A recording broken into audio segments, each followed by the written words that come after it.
বাবার ছিল দুই ছেলে, আলাল আর দুলাল। আদরের এই দুই ছেলেকে নিয়ে বাবার গর্বের শেষ নেই। হঠাৎ একদিন আলাল আর দুলালের ফুটবল খেলার ইচ্ছে জাগলো। বাবা তার দুই ছেলের আবদার পূরণ করলেন। সরাসরি 2026 বিশ্বকাপে নামিয়ে দিলেন আলাল দুলালকে। বড় ভাই আলালকে দিল সহজ গ্রুপে, আর ছোট ভাই দুলালকে দিল কঠিন গ্রুপে, যেন বড় ভাই আলালের মতো দুলাল পরিশ্রমী হয়ে ওঠে। আর বয়স বিবেচনায় আলাল খেলতে লাগলো সহজ গ্রুপে। বাবার মুখে হাসি ফুটিয়ে আলাল আর দুলাল সব থেকে বেশি গোলে এগিয়ে থাকলো।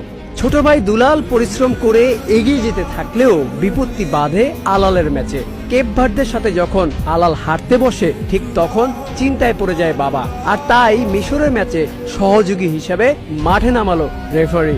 মাঠে নেমেই রেফারি আলালকে বড় বিপদ থেকে বাঁচালো। আলাল ও দুলালের বাবা স্বপ্ন দেখছে তার দুই ছেলে ফাইনাল খেলবে, তবে পরিকল্পনায় বাদ সাজে কিছু দল। তারা ভালো খেলে তার টেনশন বাড়িয়ে দিচ্ছে। এজন্য আলালের খেলায় দুলালের রেফারি ও দুলালের খেলায় আলালের রেফারি নিয়োগ দিয়েছে।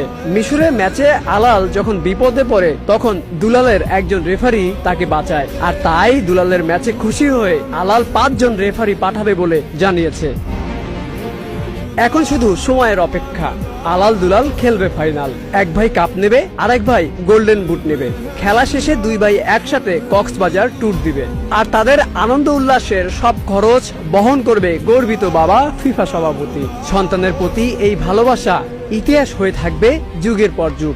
আর আলাল দুলাল বেঁচে থাকবে প্রতিটি ভক্তর হৃদয়ে। Aminul Islam, news flash 71।